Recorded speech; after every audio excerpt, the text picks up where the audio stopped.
Alors, bonjour à toutes et à tous, et on vous souhaite la bienvenue à la conférence d'Anne Petiot. Donc, cette conférence, comme vous le savez, va clôturer le cycle de conférences Prendre soin dans le monde, perspective du care et formation d'adultes. Et puis, c'est l'occasion pour Cécilia Morenata et moi-même, et puis pour le laboratoire RIFT aussi, de remercier toutes les personnes qui sont venues assister aux conférences de ce cycle. Il y a quelques personnes qui sont des habitués du cycle. Donc vraiment, merci beaucoup et merci à toutes les personnes qui sont là aujourd'hui. Donc comme je disais, aujourd'hui, on a le grand privilège d'accueillir Anne Petiot, qui est donc sociologue et qui est directrice du Centre d'études et de recherche appliquée de Buc Ressources, qui est le campus des métiers du social au sein de la sauvegarde des Yvelines. Elle est chercheuse associée aussi à un autre laboratoire, qui est le laboratoire interdisciplinaire pour la sociologie économique, qui est lié au CNAM, si je ne me trompe pas. Et donc, les travaux d'Anne Petiot portent sur les acteurs de l'intervention sociale.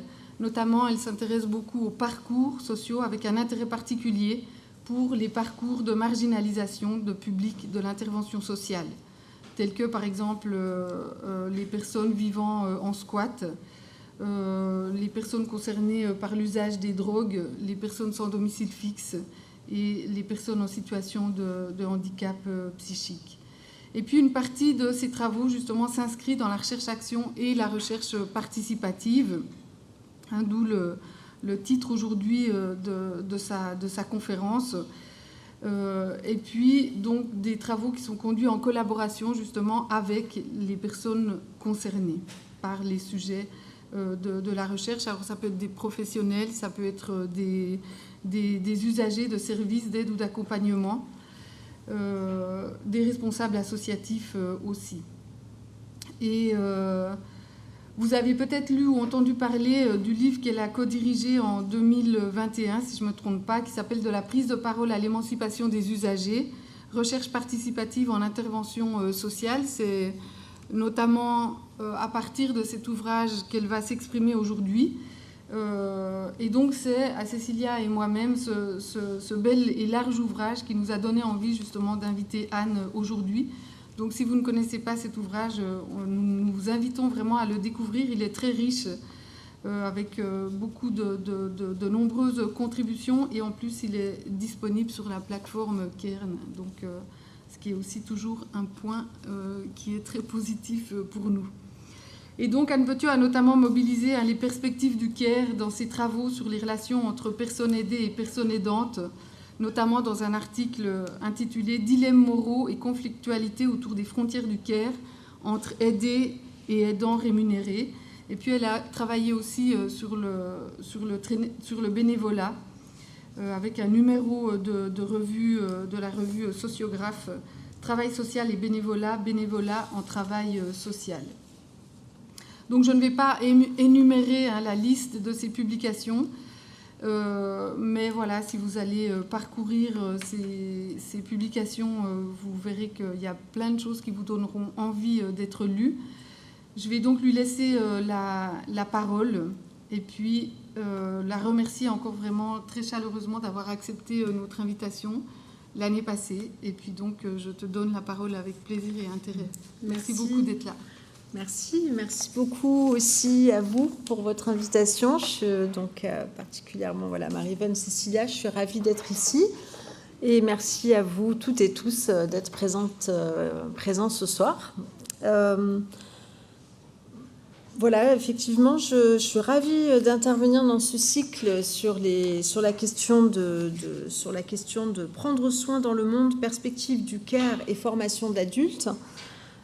Parce que mon intervention qui porte au départ sur la question des recherches participatives, c'était, comme je vais en parler dans quelques instants, un intérêt, un aiguillon pour ma pensée aussi à moi de lier ces deux questions.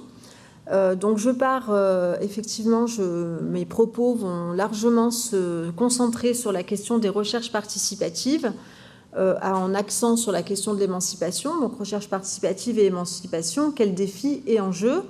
à partir, comme le disait Marie-Vonne, notamment d'un livre que j'ai coordonné et qui est paru aux presses de l'EHESP en 2021.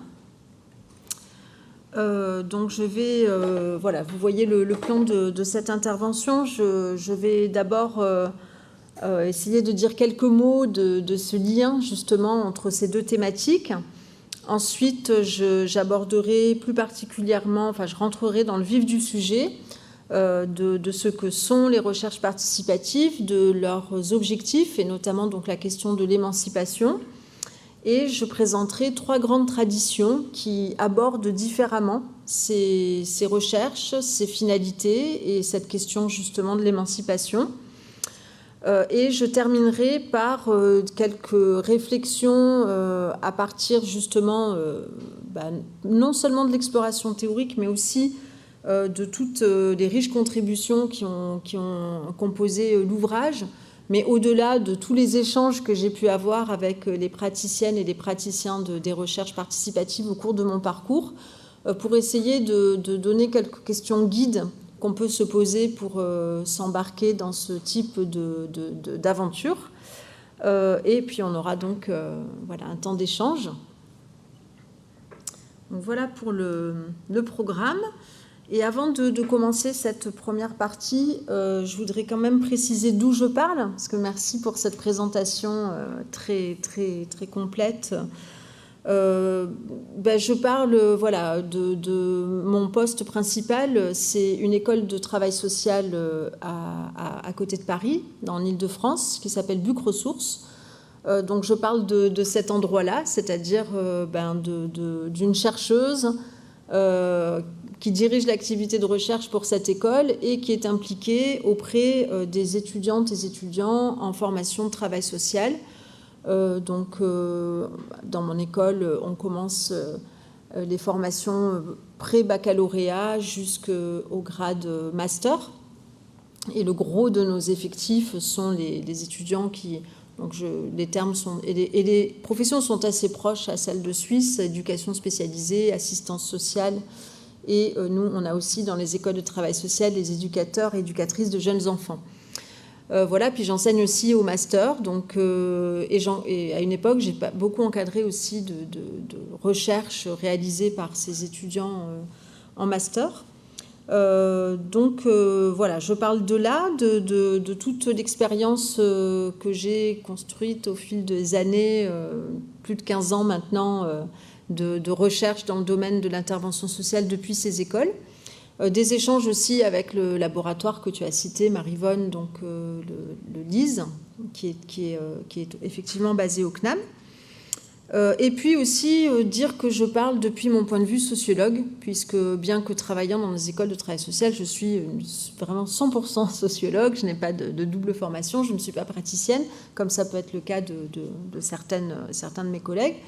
Et donc, quand je parle de recherche participative, j'ai vraiment voulu creuser les recherches participatives qui se faisaient dans le domaine du travail social, mais aussi dans ma discipline et les sciences humaines. Donc, voilà, c'est vrai qu'il y a des expériences dans le livre qui relèvent de la sociologie politique ou de la science politique, qui relèvent des sciences de l'éducation.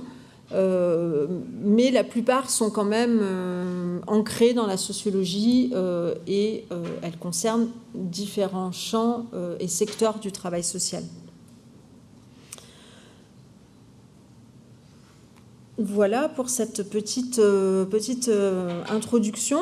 Et comme je le disais, j'étais très intéressée quand j'ai été sollicitée par les collègues pour faire cette intervention, par le thème de ce cycle de conférences, parce que c'est vrai que pour moi, jusqu'à présent, ça reste quand même 2 univers assez distincts, c'est-à-dire d'un côté, cette implication dans la recherche participative que je vais définir juste après, et de l'autre, des travaux qui portent sur le sujet du care et qui mobilisent les théoriciennes du care, notamment tous les travaux qu'on fait avec le laboratoire LISE sur les proches aidantes et les proches aidants. Et jusqu'à présent, finalement, je me suis rendu compte, quand vous m'avez invité, que les ponts, je n'avais pas explicitement fait ces ponts, donc c'était vraiment stimulant. Voilà, j'ai trouvé de venir contribuer à ce cycle et de soulever cette question. Et finalement, j'avoue que je pensais que ça allait me donner un travail assez important. Et puis j'ai lu l'argumentaire de la revue que je n'ai pas encore découverte, mais que je vais découvrir très prochainement. Et j'ai trouvé que c'était effectivement très bien posé et qu'il y avait une évidence, en fait, finalement, enfin, quand on déroule et qu'on essaie de faire le lien, il y a une forme d'évidence qui s'impose et qui, à mon avis, se situe autour de cette question clé de l'émancipation. Donc je vais finalement, sur ces liens, rester très proche de ce qui a été dit dans cet argumentaire, peut-être en le retraduisant dans mes mots et en me le réappropriant à ma manière. Donc peut-être avant ça, je commence par poser 2 mots sur la définition des recherches participatives. Donc les recherches participatives, j'emploie ce terme sans rentrer justement en débat avec des nombreuses définitions qu'il existe, puisqu'il y a eu beaucoup de propositions, recherche partenariale, recherche collaborative, et voilà, donc il y a eu beaucoup de propositions de catégoriser avec grand intérêt, mais je l'utilise justement plutôt comme un terme chapeau pour englober toutes ces recherches qui induisent des formes de collaboration entre des chercheurs, des praticiens, des professionnels de l'intervention sociale, mais aussi et surtout, et c'est pour ça, c'est cette catégorie-là que je prendrai moi comme catégorie incontournable pour parler de recherche participative, des personnes qui sont concernées, directement concernées par le sujet sur lequel on travaille, donc des usagers, usagères du travail social, des groupes qui font l'objet de processus de domination, de marginalisation, de stigmatisation, quelle que soit la manière dont on souhaite le nommer. Donc en fait, il s'agit de faire collaborer, on va dire, soit 2, soit 3 mondes différents, le monde académique, celui de la recherche, le monde citoyen et éventuellement donc le monde professionnel. Donc, forcément, quand on donc vous voyez une définition très large, et je vais rentrer justement dans le détail après, mais on voit tout de suite que forcément ces recherches vont poser tout un ensemble de défis, puisqu'il s'agit de faire collaborer et de travailler ensemble avec des personnes qui sont issues ou impliquées dans des mondes qui ne communiquent pas forcément. Il s'agit qui ont aussi des statuts différents, des niveaux de pouvoir, d'éducation, d'aisance avec le discours différent aussi, et qu'on va souvent venir bousculer, ça va bien souvent bousculer aussi le monde de la recherche avec ses cadres, ses temporalités, son langage, ses modes de diffusion, etc. Donc, elle pose forcément des défis, et je peux le dire aussi tout de suite, moi, ce qui m'a intéressée... Alors, il peut y avoir de la recherche collaborative ou participative qui ne viserait qu'une production de connaissances. C'est tout à fait possible, c'est-à-dire que, voilà, il y a certaines recherches qui peuvent mettre en œuvre de la participation de différents groupes, sans pour autant viser des objectifs sociaux et politiques. Mais moi, ce qui m'intéressait, c'était justement celles qui visaient des objectifs sociaux et politiques. Je pense qu'elles sont les plus nombreuses, parce que bien souvent, quand on travaille au plus près avec des personnes qui sont concernées par des problématiques, par des processus, comme je le disais, de domination, de minorisation, c'est-à-dire qui vont constituer un groupe minoritaire, qui vont être renvoyés à une minorité, eh bien, ça engage.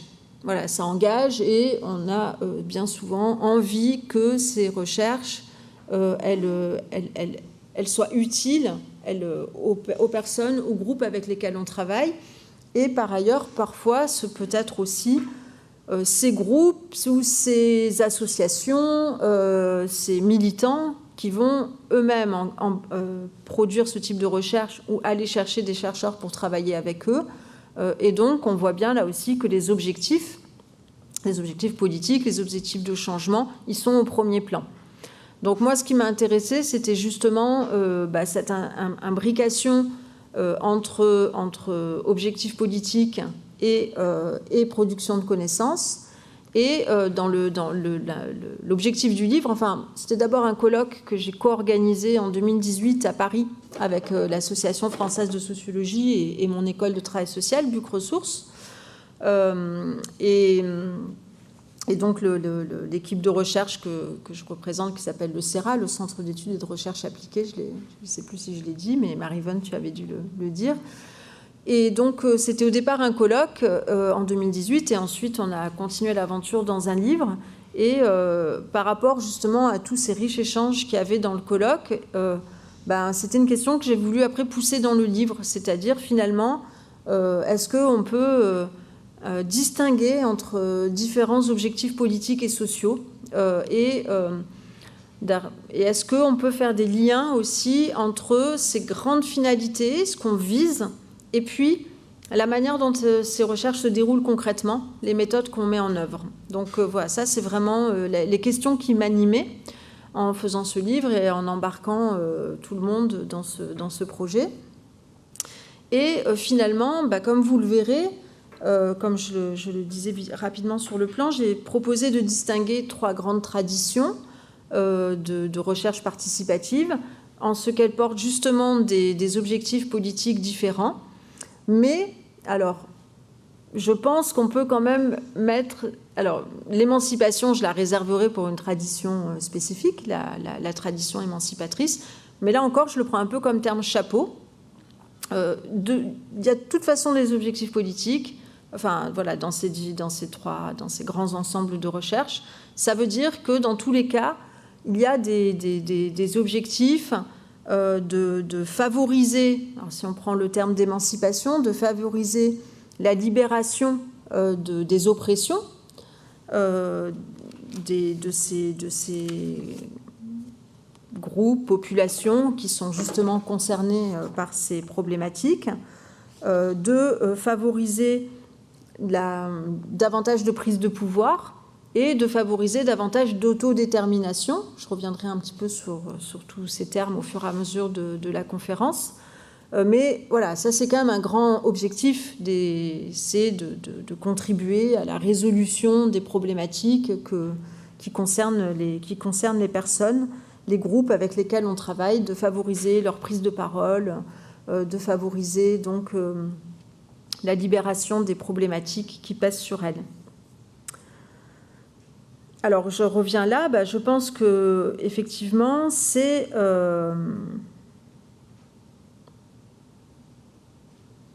oui, je le disais, je précise peut-être aussi, donc finalement, cette question de l'émancipation, c'est la prise en considération des objectifs. Enfin, si on veut, on va voir que c'est ça qui est central dans la recherche participative. Pourquoi travailler directement avec les personnes concernées ? C'est que justement, on veut prendre en considération leurs propres objectifs et sortir un peu de ce prisme ou de cette médiation qu'on a quand ce sont les chercheurs qui travaillent tout seuls. Non pas que alors moi, en plus, je suis sociologue et je fais de la recherche qualitative au départ avant de m'intéresser aux recherches participatives. Donc, forcément, il y a de l'écoute dans la sociologie, dans la sociologie d'enquête et notamment dans toute la sociologie où on va aller faire des terrains qualitatifs, où on va aller faire des entretiens, aller à la rencontre des personnes, les enregistrer. Mais il y a toujours, à un moment donné, cette interprétation qui reste faite par les chercheurs, les chercheuses en fonction des questions qui se posent.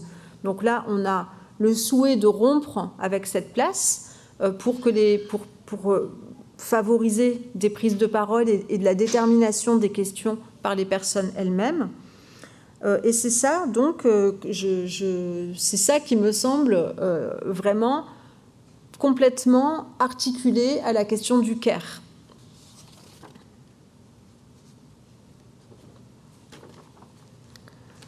Vous rappelez donc aussi dans l'argumentaire et j'imagine dans la revue, et puis vous l'avez donc vu tout au travers de ce cycle, j'imagine, dans différentes manières, mais donc en tout cas, vous rappelez dans cet argumentaire la définition de Joanne Tronto du care, qui est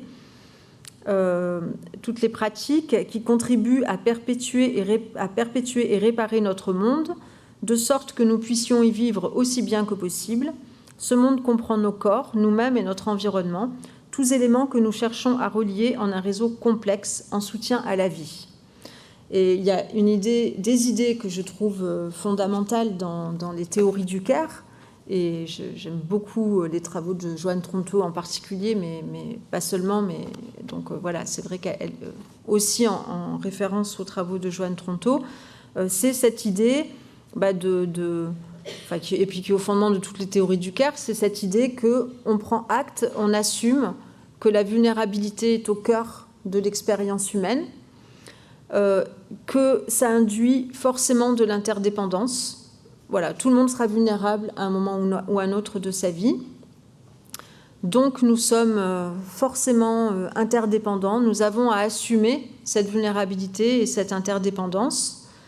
Et va avec ça aussi une forme des exigences politiques et éthiques qui sont que ce travail de care, de prendre soin de la vulnérabilité des autres, eh bien, il faut qu'il soit partagé.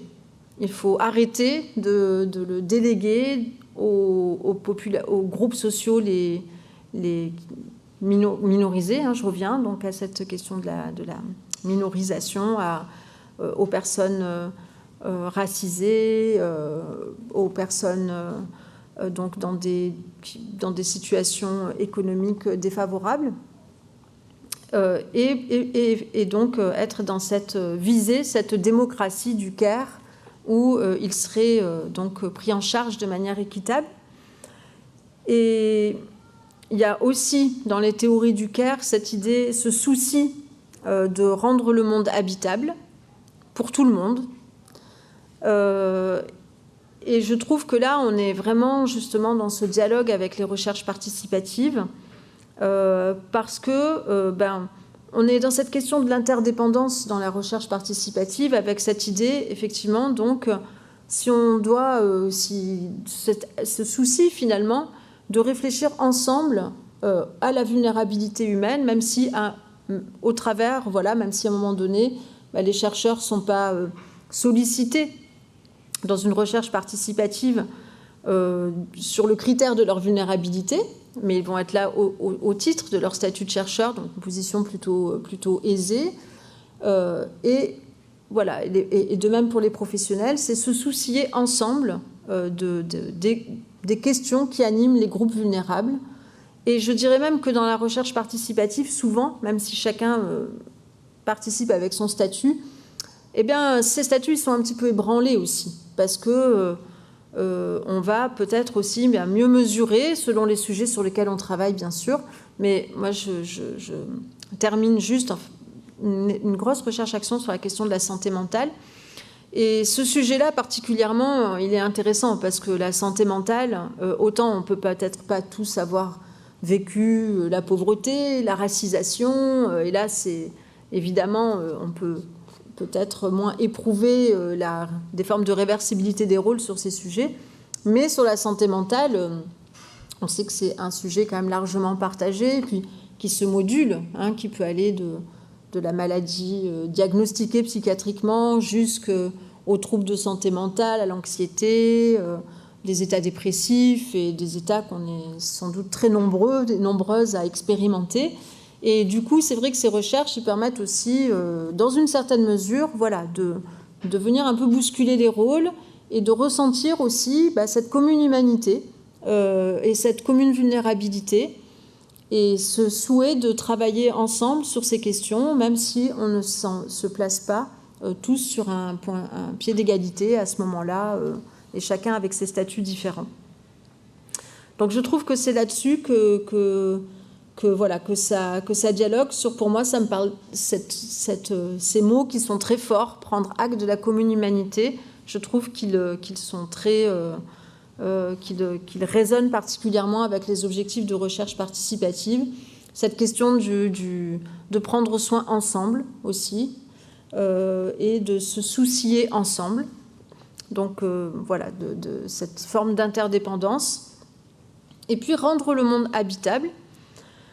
Eh bien, rendre le monde habitable pour tout le monde depuis les points de vue des personnes concernées. Et c'est ça aussi que je trouve,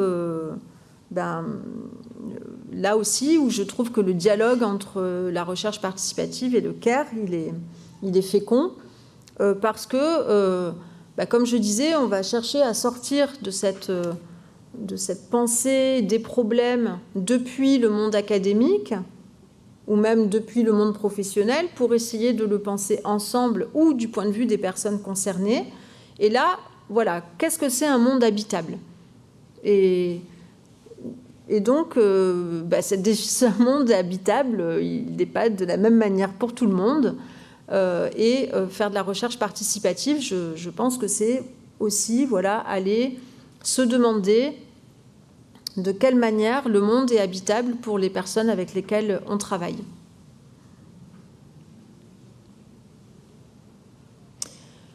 Donc, comme on va le voir aussi dans la suite de l'intervention, dans les recherches participatives, et je ne sais pas si j'emploie le singulier ou le pluriel depuis tout à l'heure, mais si j'emploie le singulier, oubliez ce que je viens de dire et mettez du pluriel, parce que c'est justement sur la diversité des recherches que je vais insister. Mais on va voir justement comment les recherches participatives peuvent viser à favoriser l'élaboration de représentations du monde qui vont être favorables aux groupes dominés parce que imaginés directement par elles ou en partie par elles, et comment un des buts va être aussi souvent de soutenir les prises de parole dans l'espace public et notamment les prises de parole directes. Donc je reviendrai, j'essaierai de revenir un petit peu en conclusion sur ces relations entre CARE et recherche participative. Et je vais avancer sur les trois grandes traditions que je propose de distinguer à partir donc de ce livre dont j'ai déjà un petit peu parlé. Donc 12 chapitres, 24 autrices et auteurs, ce qui montre que la plupart des chapitres ont été écrits à plusieurs mains ou à plusieurs voix et que le livre essaie de refléter la composition des équipes et ses prises de parole mixtes avec des binômes chercheurs-intervenantes sociales ou des trinômes usagers professionnels chercheurs, des binômes chercheurs usagers. Et c'est vrai qu'il faut bien le dire qu'il y a quand même, les chercheurs sont plus nombreuses que les autres, mais il y a vraiment des écritures, des collaborations qui ont été faites pour l'écriture en lien avec les collaborations de recherche. Donc c'était important pour moi de citer, je ne vais pas les citer, mais de les citer au moins par écrit tous les contributrices et contributeurs. Et je donnerai quelques exemples aussi au cours de l'intervention. Donc je propose de distinguer trois grandes traditions de recherche participative. Je ne pars pas de rien, il y a eu pas mal de travaux alors beaucoup sur les recherches collaboratives, un peu moins sur les recherches participatives actuellement, mais maintenant, à une époque, peut-être qu'on pouvait dire ça, maintenant c'est de moins en moins vrai, parce qu'il y a quand même un gros engouement sur ces recherches-là aujourd'hui. Donc je ne pars pas de rien, il y avait déjà des typologies existantes, des travaux existants, mais je propose quand même de distinguer ces trois grandes traditions. L'idée, c'est comme je disais, c'est d'essayer de mettre un peu d'ordre dans les recherches existantes, d'avoir un peu des clés pour les regarder, de dire d'où est-ce qu'elles viennent, quels sont les grands principes qui les inspirent, les différentes manières d'en faire, pour essayer de comprendre qu'est-ce qu'on vise et de quelle manière différente on peut pratiquer ces recherches. Alors, je fais peut-être une petite précision. C'est une intervention qui, forcément, de par son principe, est assez théorique, puisque je m'intéresse à différentes traditions de recherche participative, à différents auteurs et autrices. Mais je vais essayer de... Je vais balayer beaucoup de courants, beaucoup d'autrices, beaucoup d'auteurs. Et l'idée, c'est pas l'idée, c'est pas l'érudition, c'est plutôt pour ça, je vais me permettre de les citer un peu vite, parce que ce qui m'intéresse, c'est justement plutôt, comme je disais, ces grandes finalités, qu'est-ce qu'on peut en tirer finalement de manière assez pragmatique pour la recherche et la formation d'ailleurs participative. Donc je vais être un petit peu sans doute, pas toujours très pointilleuse sur ces citations. En tout cas, donc 3 grandes traditions avec trois livres et 3 auteurs fondamentaux. John Dewey avec ce livre « Le public et ses problèmes », Alain Touraine avec notamment le livre « La voix et le regard », et la tradition émancipatrice avec Paulo Freire. Et je rendrai le PowerPoint disponible et il y a toutes les références dessus. Voilà, donc, les références principales que j'ai mobilisées pour l'intervention. Donc, vous pourrez les retrouver. Donc, je vais commencer par l'approche démocratique et délibérative. Peut-être dire avant que toutes de manière générale, les recherches participatives, elles sont issues de mouvements politiques et de mouvements théoriques et militants des années 60 et 70, aussi bien dans les pays du Nord que dans les pays du Sud. Donc on va retrouver ces inspirations-là. Donc cette volonté d'associer les personnes aux recherches, elle prend sa source dans cette époque-là, des années 60-70, et à différents endroits du monde, avec dans différents contextes. Alors la première tradition qui donc pense d'une certaine manière comment est-ce qu'on associe ces différents profils de personnes et pourquoi, c'est celle que je propose d'appeler démocratique et délibérative, et elle se fonde donc, comme je le disais, une de ses grandes inspirations, c'est la pensée de la démocratie de John Dewey, la pensée pragmatiste de la démocratie.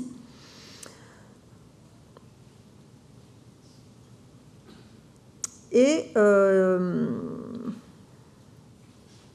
l'idée, en fait, de cette pensée, c'est que tous les citoyennes, tous les citoyens sont capables de prendre part à la réflexion sur les problèmes publics.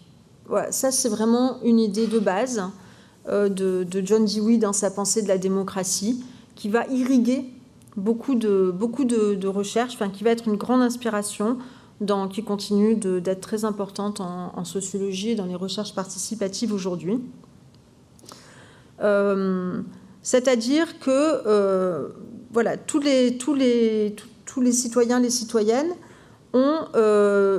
sont en capacité de mettre en œuvre une expertise et d'une situation, de problèmes dans lesquels ils sont engagés, et que c'est donc cette organisation d'un débat qui est primordiale, en fait, dans la visée démocratique. La participation, on la pense comme contribuant à la vie démocratique et comme permettant cette définition même des problèmes, en fait. Qu'est-ce qui fait problème public, sur quoi est-ce qu'on doit agir et comment est-ce qu'on peut le résoudre. Donc il y a cette idée qu'effectivement, donc, par principe, tout le monde, quel que soit son statut, ses savoirs, ses compétences, est en capacité de participer à ce type de débat démocratique. Et on est sur une certaine définition de la démocratie qui est quelque chose de vivant, en fait. Voilà, le vivre ensemble, l'organisation démocratique, c'est quelque chose qui est vivant, qui est en transformation permanente. C'est une vision de l'expérimentation et qui peut être comme ça coproduite par les personnes concernées. Donc cette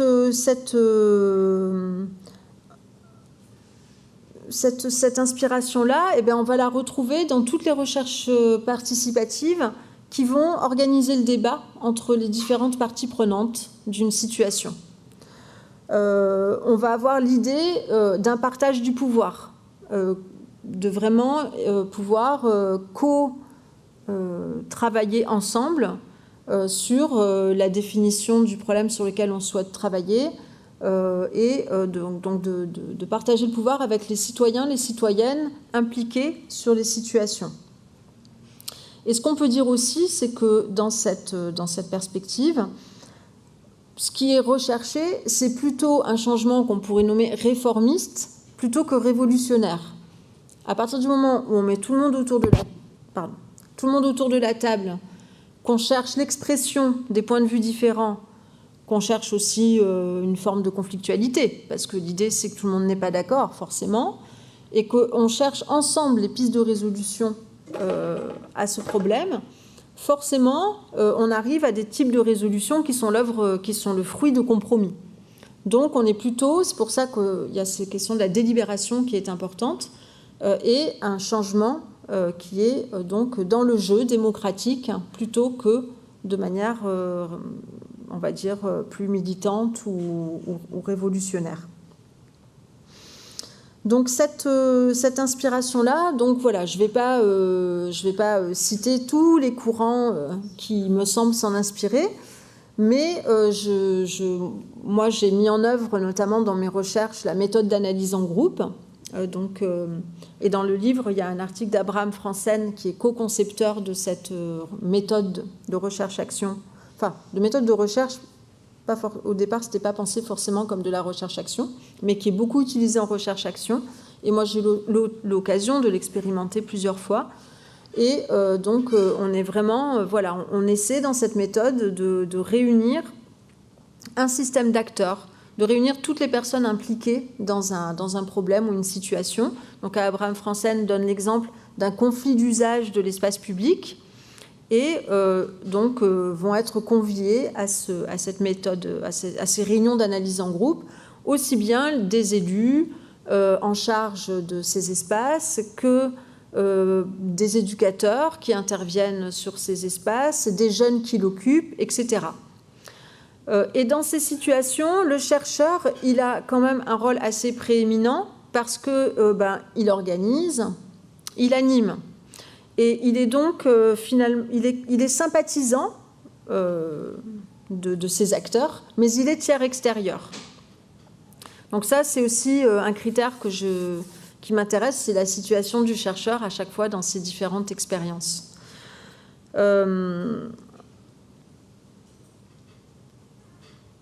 Voilà, donc après il y a d'autres, je vais pas détailler plus loin, j'ai donné un exemple, il y a d'autres, ce qui m'intéresse aussi dans ces grandes traditions, c'est que même si les recherches participatives au départ ne s'en inspirent pas directement, on peut se dire, ah oui, tiens, cette recherche, elle a tendance à mettre en œuvre un débat démocratique avec toutes les parties prenantes. Donc ça permet de penser, quand on fait ça, effectivement, on est dans cette démarche où les personnes sont toutes considérées sur un pied d'égalité dans leur capacité à contribuer au débat public.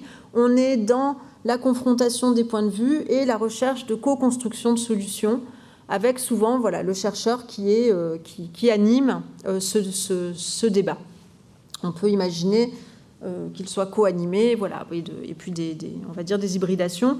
Donc après, il y a d'autres types de recherches comme la sociologie clinique, qui est assez, dont parle Frédéric Blondel dans le livre, et qui est assez proche aussi de cette inspiration. Donc, je vais avancer sur la deuxième. La deuxième tradition que je vous propose de distinguer, c'est une tradition de recherche avec les mouvements sociaux. Alors, donc avec les mouvements sociaux, c'est-à-dire avec des associations, des ONG, des mouvements plus larges qui mobilisent plusieurs associations. Et on a un grand inspirateur ici, c'est Alain Touraine, avec la méthode de l'intervention sociologique, et plus largement son laboratoire, le CADIS, et ensuite les chercheurs qui ont travaillé là-bas et s'en sont inspirés. Et donc cette idée de l'intervention sociologique, c'est l'idée que la recherche se donne pour rôle de soutenir les mouvements sociaux, de soutenir la conflictualité sociale, de soutenir donc l'existence de conflits dans la société, de renforcer les capacités d'action des mouvements sociaux. Donc il y a un double objectif. Alors il y a toujours ce double objectif, je ne sais pas si je l'ai dit, je crois que j'ai un petit peu oublié un point important, qui est qu'on est toujours, dans ces recherches participatives, on mêle toujours finalement la production de connaissances, l'action et la participation. Je l'ai peut-être dans la définition des recherches participatives, on a ces trois dimensions-là, production de connaissances, action et participation. Là, je cite notamment Greenwood et Levin sur cette définition, mais on va la retrouver dans les différents courants. Et donc, dans les courants que j'ai présentés avant, la tradition démocratique, on a cette question des expertises multiples, de la production de savoir et d'action à partir d'une multiplicité de points de vue et de savoir.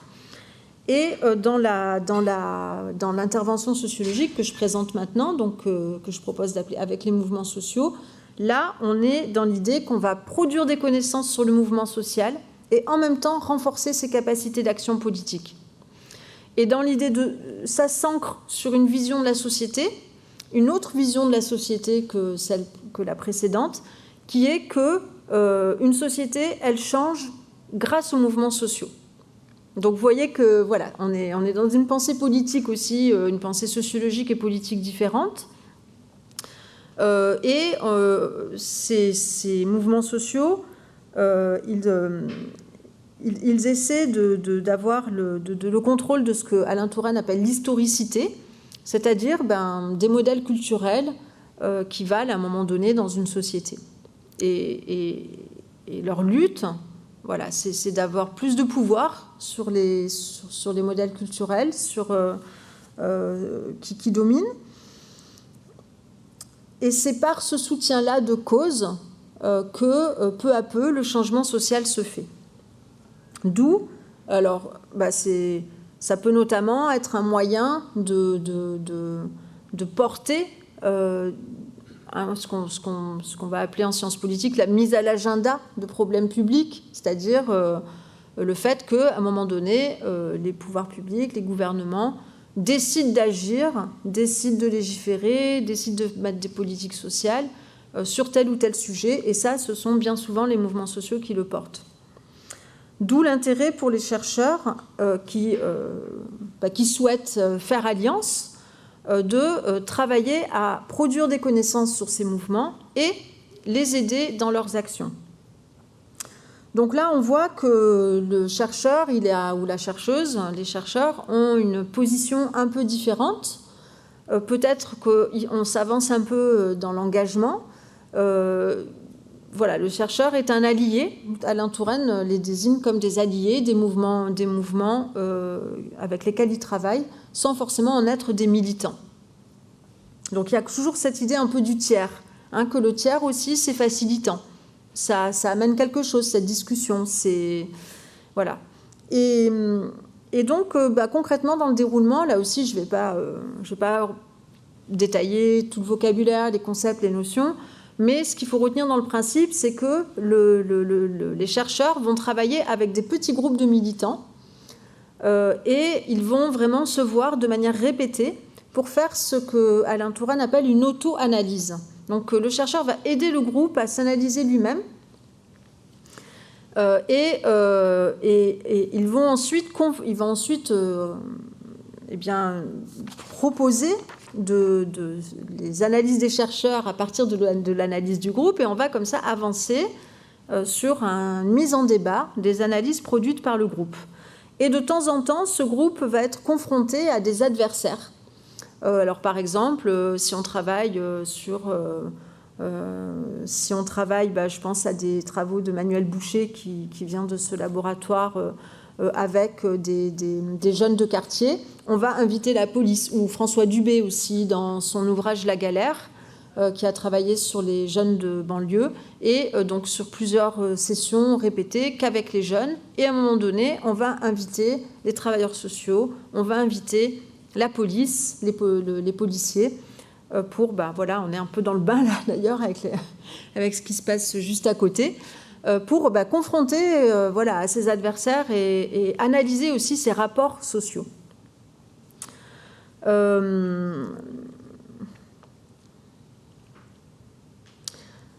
Voilà, donc dans le livre, on a des exemples de recherches qui s'inspirent de cette méthode. Et nous, par exemple, dans une recherche, dans la recherche sur la santé mentale dont je vous parlais, où on a travaillé avec des personnes qui ont des handicaps psychiques et des travailleuses sociales qui les accompagnent dans les services et des proches aidants, on a commencé par faire des groupes séparés, où on a travaillé en les voyant de manière répétée pour essayer vraiment de voir quelle était leur expérience et d'auto-analyser avec eux leur expérience. Voilà, on voit comment cette et on est parti vraiment de Touraine en disant on va pas faire d'intervention sociologique stricto sensu, mais on va mettre en œuvre cette méthode du petit groupe pour faire de l'auto-analyse. Et après on a trouvé d'autres formes de confrontation entre guillemets aux travailleurs sociaux, aux proches aidants et au petit système d'acteurs qui est impliqué par l'accompagnement du handicap psychique par les services. Alors j'avance parce que je vois que je prends mon temps et que le temps défile. Donc dernière tradition, la tradition émancipatrice, que je vous propose de distinguer.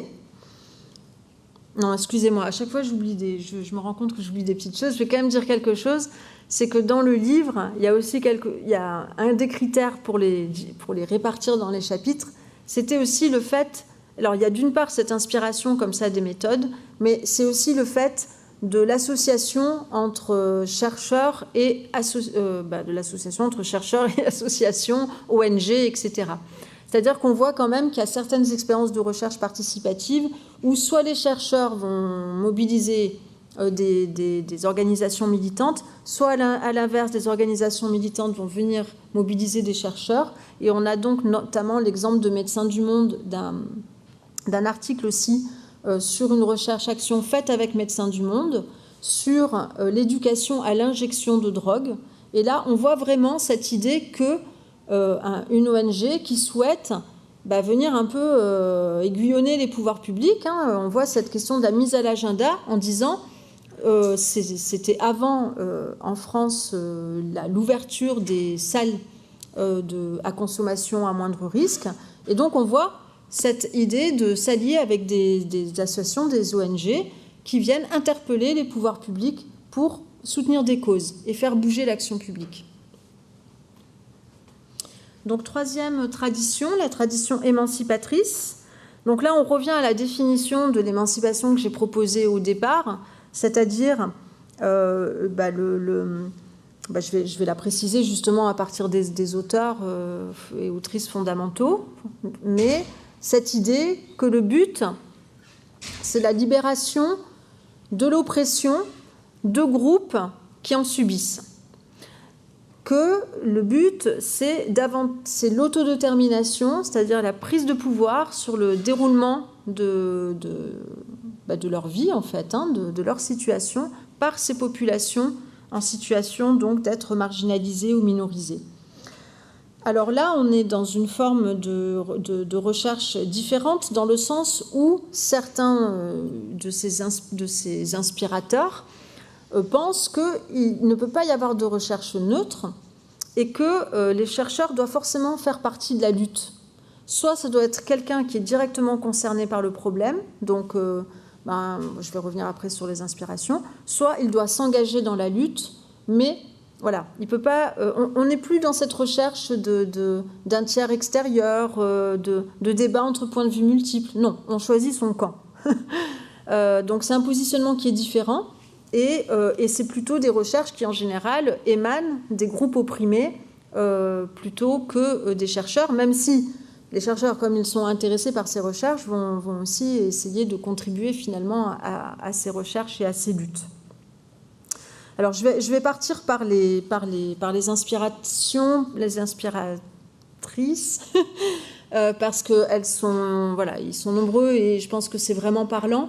Et puis, on revient un peu là aussi à quelque chose de proche des théories du Caire, puisqu'on arrive aux féministes, donc aux théoriciennes féministes, qui ont une grande influence sur tous ces travaux. Donc là, j'ai cité Sandra Harding, mais il y en a d'autres. Mais Sandra Harding, notamment, qui a proposé le terme d'épistémologie du positionnement ou d'épistémologie du point de vue. Alors, l'épistémologie, c'est tout ce qui a trait à la question du savoir, et avec cette idée qu'il faut partir du point de vue des groupes marginalisés eux-mêmes. Donc, c'est ce que ça veut dire quand on parle du point de vue ou du positionnement. C'est-à-dire que le point de vue à partir duquel on parle est important. Il n'est pas neutre. Et aujourd'hui, cette question, elle est toujours beaucoup débattue, en fait. Je veux dire, dans tous les débats de société qu'il y a eu dernièrement sur justement les études de genre, les études postcoloniales, on voit que la recherche peut toujours être discréditée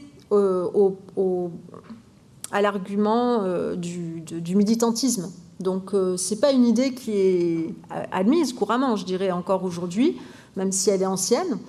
Et donc, voilà, c'est une idée forte parce que ça vient dire ce que vous présentez comme de la recherche neutre n'en est pas, en fait. Elle est elle-même engagée, sauf qu'elle ne dit pas son nom. Donc, c'est vraiment un point de vue assez fort, cette épistémologie du positionnement ou du point de vue, avec l'idée qu'il n'y a pas de recherche neutre et qu'en partant du point de vue des personnes directement concernées, on peut avoir une objectivité plus forte. Ça, c'est l'idée de Sandra Harding. On n'abandonne pas l'objectivité en recherche, mais on va avoir une objectivité plus forte parce que, justement, on va partir du point de vue de celles et ceux qu'on étudie. Donc, inspiration, eh bien, évidemment, comme je le disais, les études féministes. On va trouver aussi dans les études féministes des principes d'organisation de la recherche qui vont découler de cette idée-là, qui est notamment le groupe de pairs. La possibilité de réfléchir et de produire des connaissances entre pairs sans autres représentants de groupes statutaires dans ce groupe. Et là, vous voyez qu'on est vraiment très loin des autres postulats des autres courants.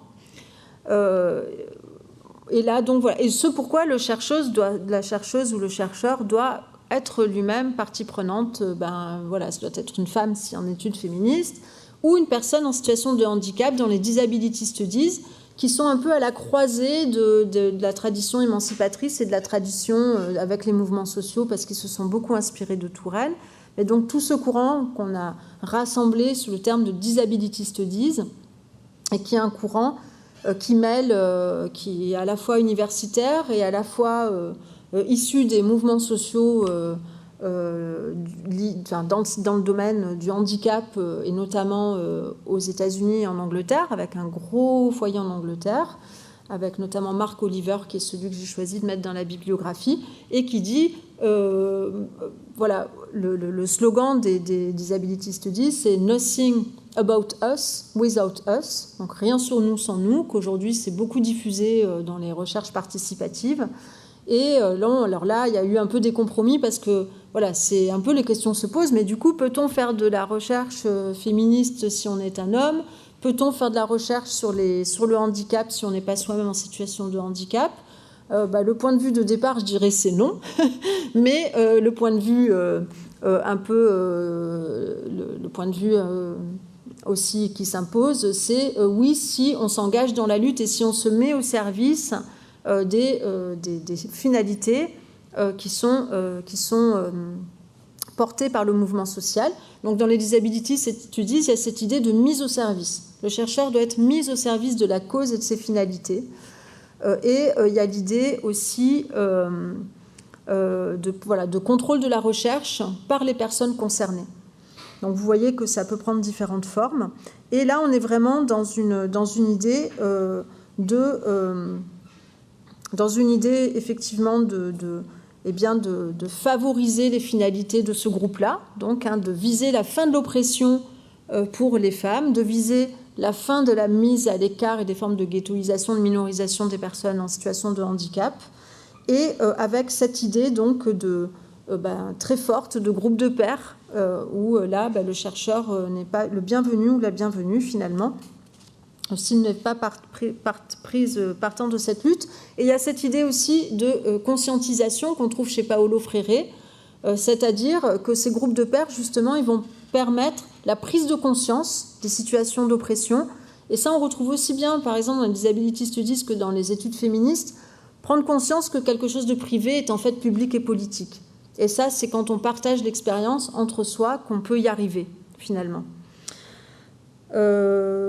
Voilà, et je dirais que dans le livre, on a certaines recherches. Bon, vous voyez que c'est une conception assez radicale, d'une recherche qui peut être peu pratiquée depuis l'université, puisqu'on va aussi pouvoir être accusé de se réapproprier ces formes de lutte.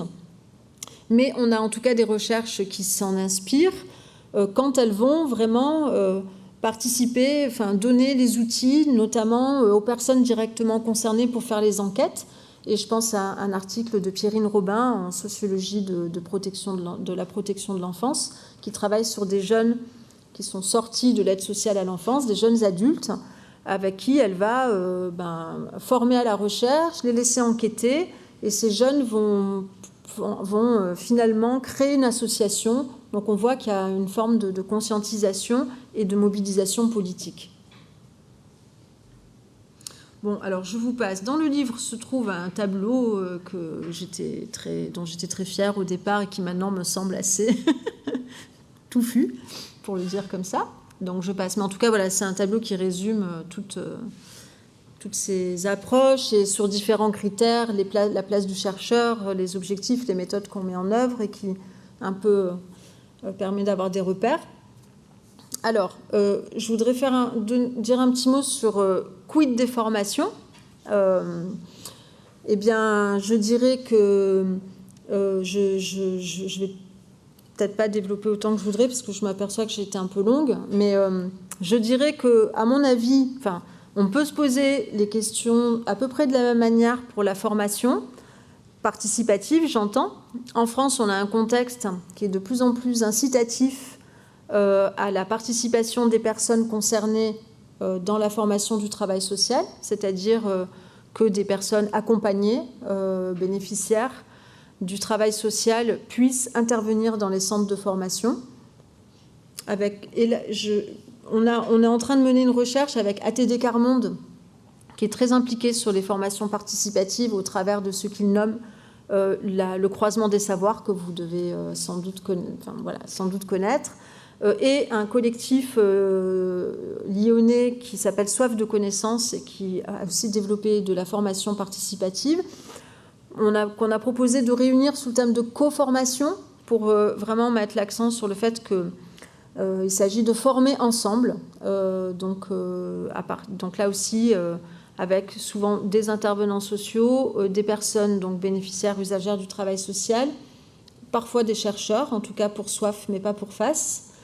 Et je pense que ces questions, on peut se les poser aussi bien en formation qu'en recherche. Je veux dire, ces traditions, ces manières de s'associer et les finalités qu'on vise.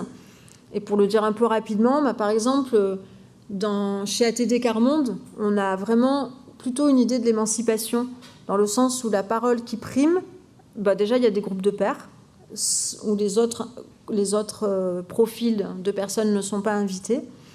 Et ce qui prime, c'est quand même la parole du groupe marginalisé. C'est cette finalité-là, c'est son point de vue qu'on va soutenir comme celui qui vaut en dernier recours.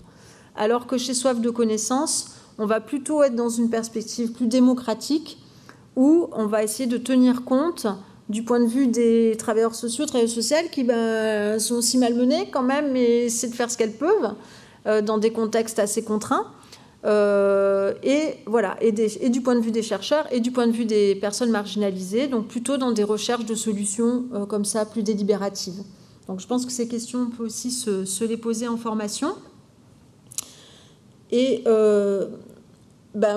voilà, c'est un peu sur les critères finalement. Je dirais que ces grandes traditions, ces grands principes, au-delà de l'intérêt un peu théorique et érudit, comme je vous disais, c'était plutôt pour en tirer aussi des... Enfin, moi, évidemment, théoriquement, ça m'intéresse, mais ça m'intéresse aussi les questions qu'on peut en tirer d'un point de vue assez pratique, et de se poser des questions dans telle expérience dans laquelle je suis impliquée, ou que je mets en œuvre, ou que je vais piloter, finalement, qui va participer? Qui sont les personnes? Est-ce que ce sont plutôt des militants liés à des mouvements sociaux et qui vont déjà avoir une expertise, soutenir des causes, ou est-ce que ce sont des usagers, des bénéficiaires lambda? Qui contrôle la recherche? Est-ce que c'est un pilotage partagé, ou est-ce que c'est vraiment l'association ou les chercheurs? Quelles sont les formes d'alliance? Est-ce que le chercheur est animateur? Est-ce qu'il est sympathisant? Est-ce qu'il est militant? En général, on fait des groupes. Ces groupes, est-ce qu'ils sont mixtes ou non mixtes? Est-ce que tout le monde est autour de la table dès le départ? Est-ce qu'au contraire, on pense qu'il faut se réunir entre pairs? Quelle formation à la recherche? Bon, voilà, ça, je vais peut-être passer un petit peu. Je dirais aussi, quel statut et rémunération? Comment sont pensées les formes d'égalité entre les différentes parties prenantes? Quelles sont également donc, les médiations qu'on peut chercher à mettre en œuvre, parce que dans beaucoup d'expériences participatives, on voit le recours au théâtre forum, à la vidéo, à la photo, qui vont favoriser ces formes de participation. Et on voit aussi des actions, beaucoup plus que dans les recherches classiques. On va souvent viser une action institutionnelle, un plaidoyer. On va par exemple avoir des manifestes, des journées d'études professionnelles. Et donc ça permet aussi de réfléchir aux finalités sociales et politiques qu'on vise. Je terminerai en disant que comme vous le voyez, finalement, viser des objectifs politiques et sociaux, c'est déjà essayer de transformer la manière dont on fait de la recherche au sein du processus de recherche ou de la formation. Donc voilà, c'est parce qu'on change les rapports aussi entre les acteurs qu'on peut espérer changer après, avoir ces finalités sociales et politiques. Je voudrais dire aussi que souvent, c'est quand même des grands idéaux. L'émancipation, aller vers plus d'égalité, vers plus de débats démocratiques. Et donc ça, c'est une idée d'Abraham Francel, notamment dans le livre. Voilà, on reste dans une tension vers des idéaux concrets, et que tout ça, ça passe...